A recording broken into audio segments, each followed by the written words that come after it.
आज हम पढ़ेंगे क्लास 6 में। सब्जेक्ट है अपना हिंदी टेक्स्ट बुक और पीरियड है आज का वो है फर्स्ट पीरियड और अध्याय नंबर फर्स्ट जिसका नाम है इतने ऊंचे उठो। और ये जो एक कविता के रूप में दिया हुआ है, इसके जो कवि है वो है द्वारिका प्रसाद माहेश्वरी। ओके, तो इतने ऊंचे उठो, इसका मैं शॉर्ट में बता दूं। इस पोएम में हमको ये शिक्षा दी जा रही है, ये संदेश दिया जा रहा है कि आपको नए समाज का निर्माण करना है और सबको एक समानता की दृष्टि से देखना है। ओके, समानता के भाव से और नए समाज का निर्माण करने की प्रेरणा दी जा रही है इस कविता के माध्यम से। तो आज अपन पढ़ेंगे इसका फर्स्ट जो पार्ट है वो पढ़ेंगे। इसमें लिखा हुआ है इतने ऊंचे उठो कि जितना उठा गगन है, देखो इस सारी दुनिया को एक दृष्टि से, सिंचित करो धरा समता की भाव दृष्टि से, जाति भेद की धर्म वेश की, काले गोरे रंग द्वेष की, ज्वालाओं से जलते जग में इतने शीतल बहो कि जितना मलय पवन है। ओके, सिंचित का अर्थ होता है सींचना, धरा यानी होता है पृथ्वी, समता यानी होता है समानता, भाव वृष्टि यानी होता है भाव की वर्षा। इसी तरह मलय पवन यानी जो मलय पहाड़ पर्वत हैं वहां से आने वाली जो शीतल हवा है उसे बोलते हैं मलय पवन। ओके, तो अपन इसका जो अर्थ है वो लेते हैं। तो इस जो प्रसंग में क्या कहना चाहते हैं, कवि कहना चाहते हैं कि हमें नए समाज के निर्माण में अपनी नई सोच को जाति धर्म रंग द्वेष आदि जैसे भेदभाव से ऊपर उठकर सभी को समानता की दृष्टि से देखना चाहिए। जिस प्रकार वर्षा होती है वो सभी प्रकार के सभी के ऊपर समान रूप से होती है, उसी प्रकार हमें भी क्या करना चाहिए, उसी प्रकार हमें भी सभी के साथ समान रूप से पेश आना चाहिए। हमें नफरत की आग ज्वालाओं से जलते जग में, हमें नफरत की आग को समाप्त कर इतने शीतल बहो कि जितना मलय पवन है, हमें जो हमारे समाज में जो नफरत की आग है उसको समाप्त कर समाज में मलय पर्वत से आने वाली शीतल हवा या फिर जो ठंडी हवा आने वाली है उसको लाने का अपन को प्रयत्न करना चाहिए।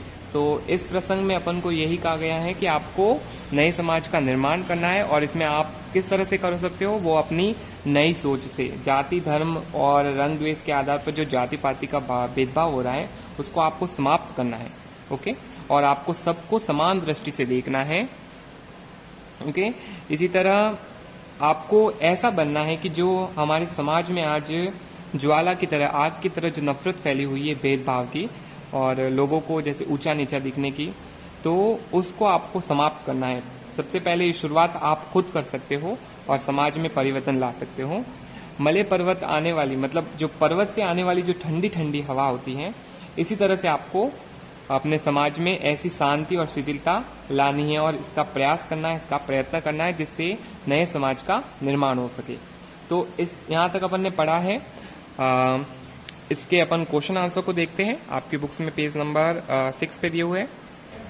क्वेश्चन दिया हुआ है क, जिसमें लिखा हुआ है कविता की पंक्तियां पूरी कीजिए। तो हमने जो सेकंड पैराग्राफ जो 1 और 2 दिया हुआ है ये अपन ने पूरा आज पढ़ लिया है। तो देखो, फर्स्ट लिखा हुआ है इतने ऊंचे उठो कि जितना उठा गगन है। तो उसके बाद जो पंक्ति आएगी वो आएगी ये, देखो इस सारी दुनिया को एक दृष्टि से, देखो इस सारी दुनिया को एक दृष्टि से। ओके, तो देखो इस सारी दुनिया को एक दृष्टि से, सिंचित करो धरा समता की भाव दृष्टि से। इसके आगे आएगा सिंचित करो धरा समता की भाव वृष्टि से। ओके, फिर आगे आया जाति भेद की धर्म वेश की, काले गोरे रंग द्वेष की, ज्वालाओं से जलते जग में इतने शीतल बहो, इसके आगे आएगा इतने शीतल बहो की जितना मलय पवन है, इतने शीतल बहो की जितना मलय पवन है। ओके, इस तरह से ये होगा। इसका फिल करना आपको 1 और 2 अपन निकाल लिया है। नेक्स्ट क्वेश्चन देखते हैं अपन। दिया हुआ है